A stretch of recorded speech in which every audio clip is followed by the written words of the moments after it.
Hola a todos, a todas, bienvenidos y bienvenidas a En 6 Norte, espacio de conversación organizado por Consultorio Témpora. En esta primera instancia que estamos inaugurando el espacio, consiste en presentar las investigaciones a cargo de nuestros miembros y miembros del consultorio, realizadas en distintos espacios formativos, y que en este caso tenemos como una primera invitada a Javiera Mena, que nos va a presentar su investigación sobre melancolía en el marco de su tesis de magíster en la Universidad de Chile.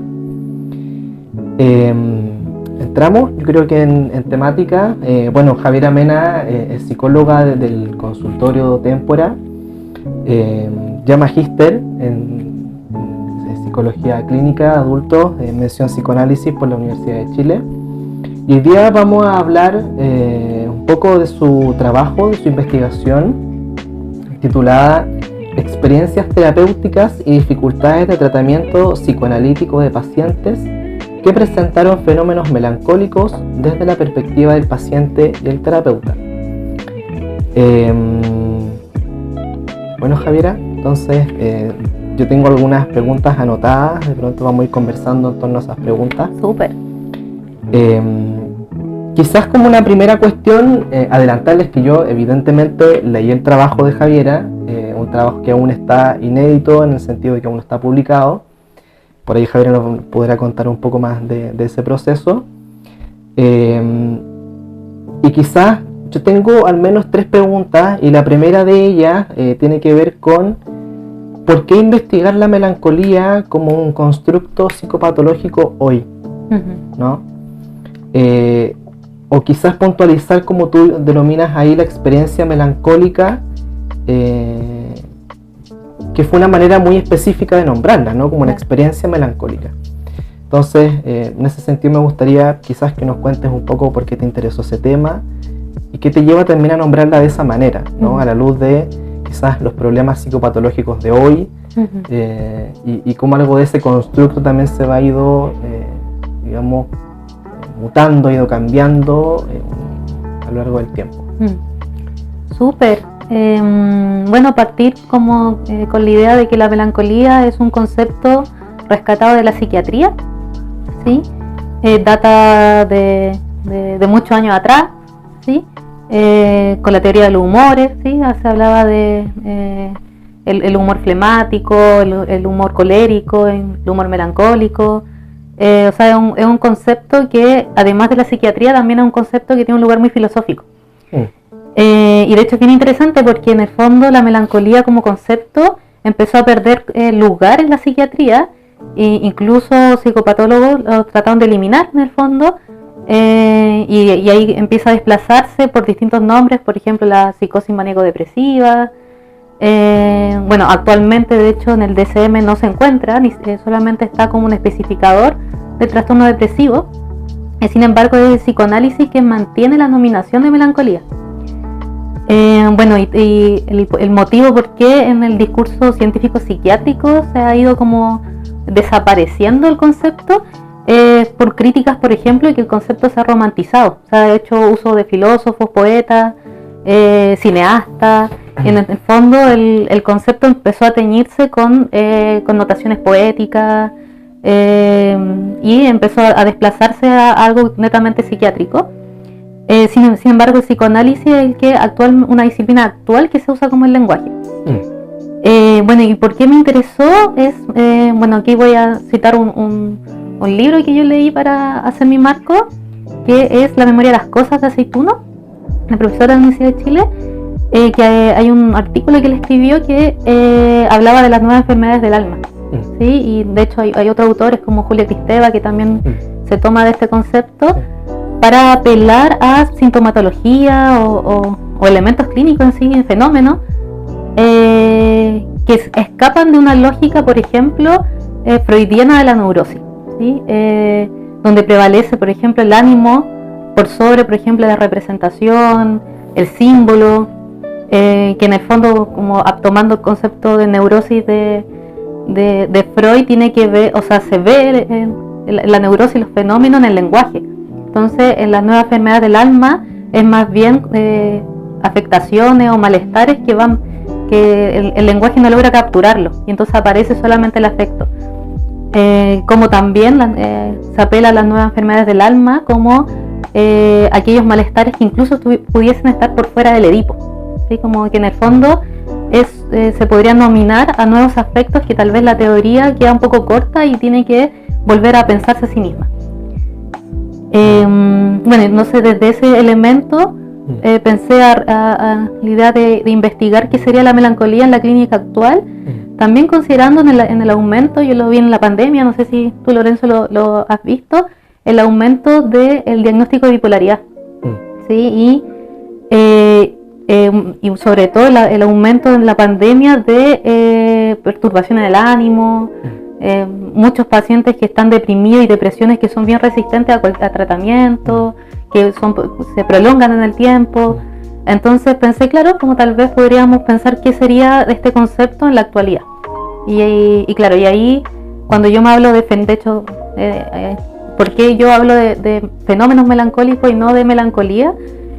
Por justamente esta dificultad de definir la melancolía en una definición como unitaria.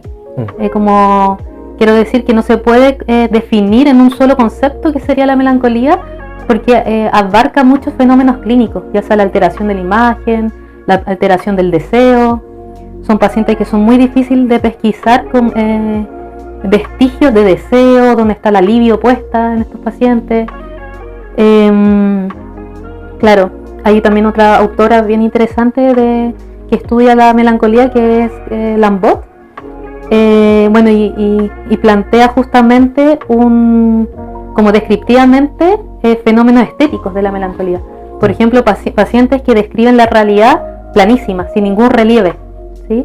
Y que esto lo distinguiría de lo que uno entiende como ánimo deprimido, ¿sí? Por ejemplo, en el ánimo deprimido todavía se puede encontrar en el lenguaje zonas de deseo, se puede localizar ciertas coordenadas de en qué punto el deseo empieza a flaquear en el fondo. Y en la melancolía la descripción de la realidad de estos sujetos es como que si no tuviera ninguna diferencia. O sea, todo el lugar se vuelve plano, y no hay ningún relieve en el terreno. Quizás a propósito de eso, me quedaba pensando que es bien interesante cómo entras al tema, porque entras por un texto que, Aceituno donde problematiza justamente las formas contemporáneas del malestar, o como le dice él, tomando quizás la fórmula de Kristeva, las nuevas enfermedades del alma. Y es interesante pensar eso particularmente porque la melancolía es un constructo muy antiguo, ¿no? Que ha sido tomado, bueno, tu tesis lo trabajas no solamente desde el ámbito de la psicopatología, sino que desde la arte, la cultura, etcétera, de distintas manifestaciones del campo del saber, digamos, en general. Y en ese sentido, quizás ahí me quedo con la pregunta y que podemos enlazarla con la siguiente pregunta que tengo formulada para ti. Es por lo actual, justamente, de esa categoría, y qué de eso actual te permitió pensar el psicoanálisis como un aporte para pensar, por ejemplo, tú mencionas ahí a Lambot, ¿no? Por ejemplo, con el tema de la imagen, como ella permite ubicar quizás algo más específico que está muy presente, ¿no? Como en la psicopatología contemporánea. Quizás algo por ahí. Claro, creo que también es importante señalar que mi tesis abarca el concepto de melancolía, pero principalmente las dificultades clínicas que uno ve en la clínica de melancolía, podría decir. Y en esa línea, claro, como el aporte del psicoanálisis justamente es revivir este concepto. O sea, en el fondo, por fuera del psicoanálisis, la melancolía justamente queda como un concepto casi arcaico, ¿sí? De hecho, es bien interesante porque en el momento en que yo estaba haciendo mi tesis y estaba buscando en el fondo muestras, personas que estaban por fuera del discurso del psicoanálisis sobreentendían a lo que yo estaba preguntando por melancolía. Incluso personas que tenían gran interés de participar me decían, bueno, yo creo que yo soy melancólico. Pero en el fondo yo creo que también apela a lo que tú comentas de las formas del malestar contemporáneo, incluso como en lenguaje popular es como que el título de depresión queda corto para algo más, que incluso la población ya está buscando una nominación para mostrar, no, lo mío no es una sola depre, y como que yo soy melancólico. Entonces bien interesante ese punto, que justamente toca tal vez justamente esta romantización del concepto de buscar tal vez las nominaciones del sujeto que identitariamente sean más románticas incluso para nominar su malestar, pero como también que actualmente tal vez hay otras claves para leer el malestar contemporáneo o cómo se vive, como entonces claro, creo que por fuera del psicoanálisis ya el concepto se vuelve más ambiguo, entonces tiene todo un cuerpo teórico pensarlo desde el psicoanálisis. Y claro, yo diría que el aporte que puede dar el psicoanálisis para entender estos fenómenos también es bueno, ¿qué se hace en la clínica? Como en la praxis misma de, bueno, podemos reconocer que tales fenómenos del afecto lo podemos nominar de esta forma, que es muy amplio el abanico, pero bueno, ¿qué se hace con eso? ¿Sí? Y creo que en ese punto abarca mi tesis de justamente las dificultades que surgen en esta clínica. Bueno, un poco en el marco yo investigué casos clínicos, desde pacientes y terapeutas, y claro, habían puntos en común, como por ejemplo la dificultad de la escucha ante sufrimientos tan radicales. O sea, cómo sostener, en el fondo hay algo de la clínica siempre presente, de estar sosteniendo una queja, pero sin embargo esta es una queja particular y que también es bien difícil de escuchar. Sí, te me está adelantando un punto. ¿Ya? Que quizás va la pregunta que sigue, o que tengo yo al menos pensada, que me interesó mucho de tu trabajo. Pero antes de eso me quedaba pensando en algo que tú traes, que claro, si uno revisa tu trabajo, tu investigación, la cuestión de problematizar o quizás de poner en relieve el concepto de melancolía, o como ir a pensarlo, ¿no? Queda más tangencial, porque lo que tú vas como objeto de estudio tienes las dificultades, entiendo, en tratamiento, claro, ¿no? Respecto a pacientes que han presentado fenómenos melancólicos. Es distinto, bueno, eso nos ubica como en otro terreno respecto al tema. Ahora, en ese punto,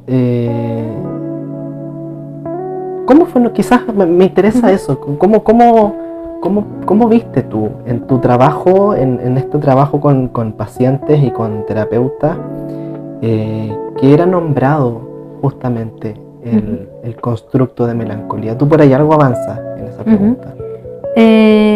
Bueno, igual ahí hay una acotación que tengo que tomar para la muestra terapeuta. Claro, yo hablé de melancolía, que es el concepto que yo investigué, pero por malentendidos y riesgos, por ejemplo, de estigmatización, yo para los participantes que son pacientes nominé estos fenómenos depresivos, ¿sí? Hice ese alcance, pero netamente fue una protección ética. Pero claro, en la melancolía como concepto fue algo más bien trabajado entre terapeutas.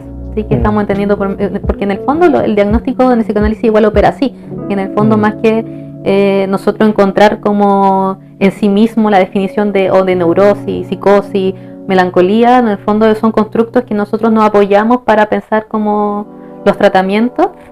Pero claro, para presentar el proyecto se hizo distintas como traducciones para los pacientes, pero claro, en la convocatoria también pesquisé eso, que dentro mismo del universo de los terapeutas de formación psicoanalítica, el concepto de melancolía también es súper ambiguo, ¿sí? Y de hecho mi tesis no pretendía en sí mismo definir lo que iba a ser la melancolía, sino que siempre hablé de la melancolía en plural, incluso hablé de melancolías, ¿sí?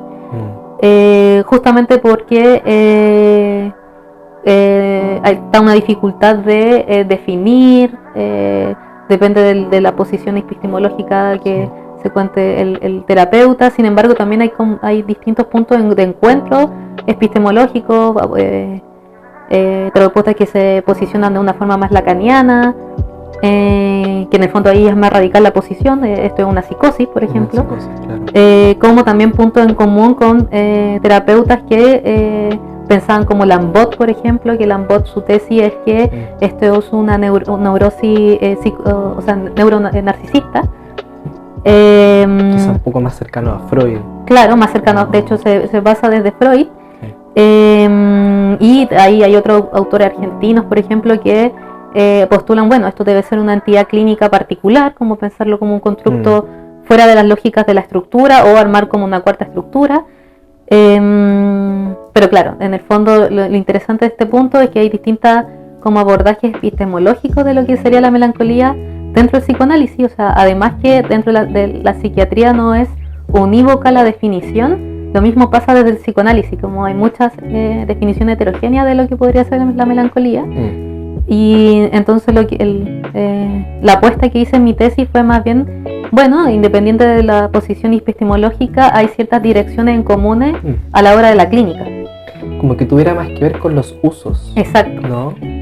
Que se le da al concepto, cómo se operacionaliza. Exacto. Algo de eso en la propia clínica. Quizás eso me permite introducir la tercera pregunta. ¿Ya? Y que tiene que ver con una de las novedades de investigación, que es el hecho de introducir o que tu trabajo sea tenga como objeto, ¿no? Diadas de entre pacientes y terapeuta. Bueno, yo conozco tu trabajo, además no solo el resultado, sino que también parte del proceso, y entiendo que es una metodología muy difícil por la ejecución, por las distintas cosas que hay en juego en eso. Así que de pronto cuéntame cómo fue tu experiencia, ¿no? Como en ese sentido de trabajar desde esa metodología, pero quizás en particular respecto a los hallazgos que te permitió trabajar desde ahí. Súper, tengo distintas formas de pensar esa pregunta. Dale. Pero claro, yo creo que bueno, en primer lugar, la dificultad de hacer un abordaje de este tipo, o sea, de investigar casos clínicos de tercero en el fondo, y además no solamente la entrevista terapeuta, sino a los pacientes, es justamente levantar la muestra. Uno, porque hay una resistencia bien particular de analistas, no ante la idea de ser entrevistados para hablar de un caso clínico, sino que es la novedad de que luego de esa entrevista se va a entrevistar a los pacientes, ¿sí? Aquí apelo llama a hipótesis. Me pregunto si también vieron de una forma policial en el fondo de esa entrevista, si yo iba a contrastar relatos de una forma muy crítica, o la aprehensión de que lo que cuenten los pacientes sea muy distinto a lo que ellos cuenten. Hay todo un asunto de la verdad clínica y que creo que hace que este abordaje metodológico sea como complejo. En el fondo, que colegas quieran compartir su clínica y no solamente desde sus focas, sino desde sus propios pacientes. Fue bien difícil encontrar la muestra, incluso era más fácil un abordaje solamente con terapeutas. Me pasó que terapeutas sí querían participar, pero a costa de que yo no entrevistara a sus pacientes. Entonces yo creo que la dificultad es investigar pacientes, ¿sí? También aprehensiones éticas que por supuesto son muy válidas. Por ejemplo, ¿qué pasa si esto abre heridas o abre episodios? Que también es importante en juego, pero claro, investigar pacientes es bien complejo. Y en esa línea también, y que tiene que ver con también los hallazgos de la investigación, como fue una investigación tanto terapeuta y paciente, también encontró un nuevo fenómeno de la melancolía, que fue la melancolización de los analistas. En el fondo, muchos de los casos investigados terminaron también por la caída del deseo del analista, ¿sí? Y que también es un elemento que yo empiezo a hipotetizar que pudo haber sido también el motivo de que otros terapeutas no quisieron como apostar a participar en la entrevista, por temor a que sean casos que vuelvan a revivirse, ¿sí? O sea, hay algo del deseo que queda un poco capturado en estos casos, ¿sí? El deseo de continuar estos procesos, y la hipótesis es la dificultad de la escucha, En el fondo, de hecho, un elemento teórico, o citando a Lacan, los sujetos melancólicos tienen un lazo a la verdad distinta, ¿sí? Y que en el fondo tienen un lazo, uno podría traducir a una cruda como verdad, ¿sí? No sé, por ejemplo, uno sabe en el fondo que son, voy a dar un ejemplo de un libro que decía, bueno, uno sabe que uno es poca cosa, pero uno lo vela, ¿sí? Lo vela con etiquetas, nominaciones, pero estos sujetos como que tienen la definición que son poco cosa en este universo, y es una verdad que está sin ningún paño en el fondo, está, sí. Y esa verdad dura en el fondo es difícil de escuchar, ¿sí? Y claro, es bien interesante ese elemento porque efectivamente la investigación vuelve a operar posiblemente en el vínculo entre el terapeuta y el paciente, a querer tener un segundo tiempo de tratamiento. Entonces también es algo tal vez interesante a pensar. Claro, porque en esa línea, y a propósito de la metodología, son casos que ponen de manera bien específica, de una manera muy particular, en tensión la cuestión de la transferencia. O sea, lo que tiene que ver con el analista y su paciente. Lo pensaba, ¿no? A propósito de la dificultad que tú hablas de poder trabajar con diada. Claro. ¿No?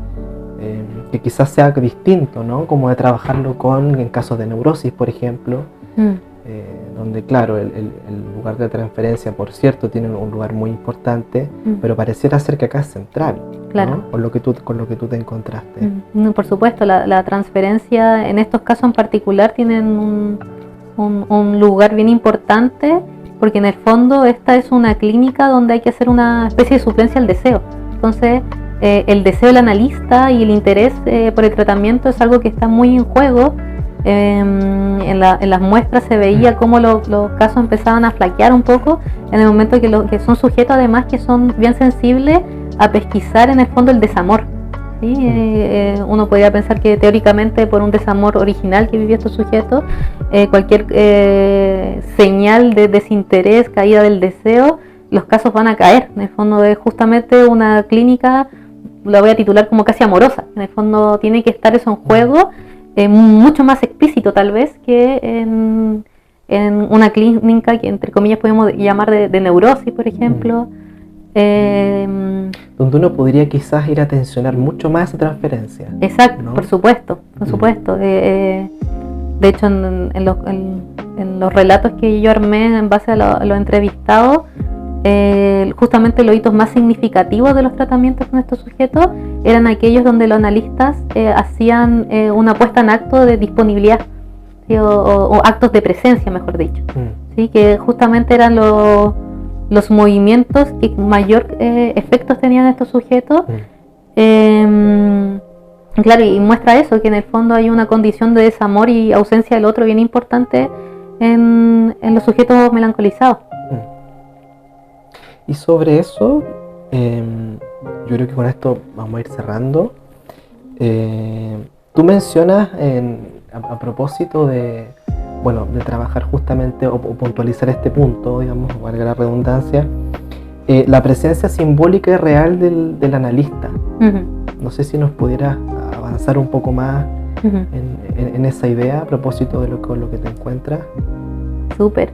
Hago esa distinción más bien, y que en el fondo la presencia simbólica es algo que es transversal a la clínica. Yo diría que ambos son transversales, pero es más evidente la simbólica, que tiene que ver con los juegos de la transferencia, o sea, saber dónde posicionarse, dónde no posicionarse. Por ejemplo, voy a dar un ejemplo, una paciente que se queja de una madre exigente. No es un lugar estratégico yo posicionarme como analista como alguien exigente, por ejemplo. Entonces uno se posiciona un poco a la dramatización de la novela que cuenta el paciente, ¿sí? Y uno pone un poco en juego eso.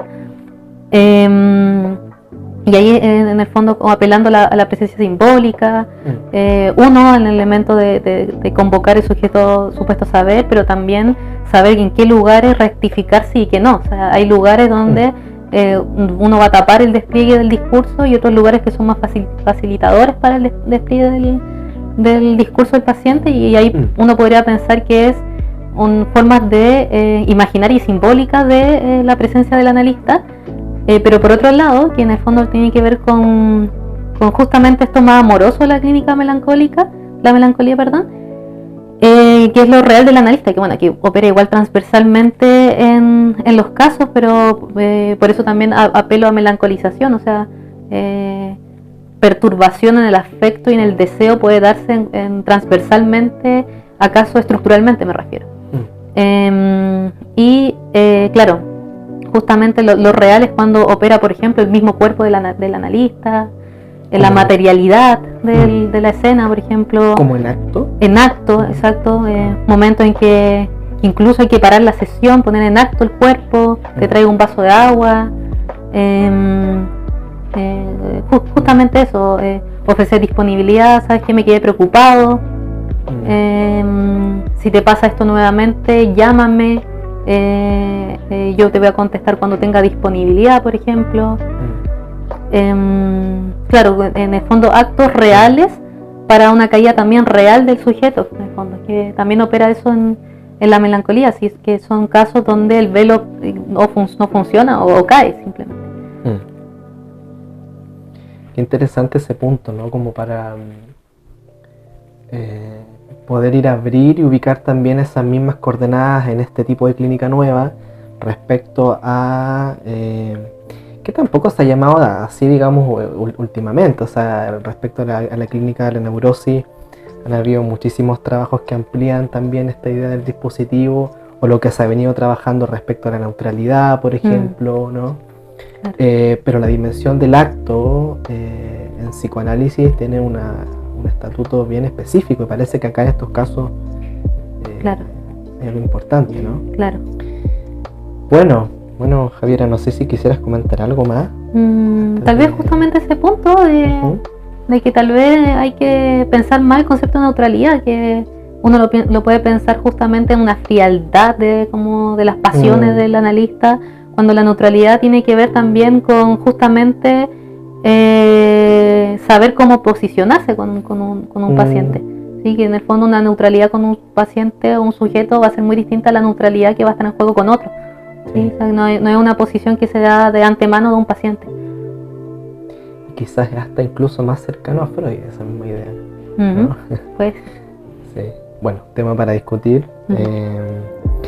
Bueno, le agradecemos a Javiera por la disposición de presentarnos su trabajo investigativo en el marco del magíster.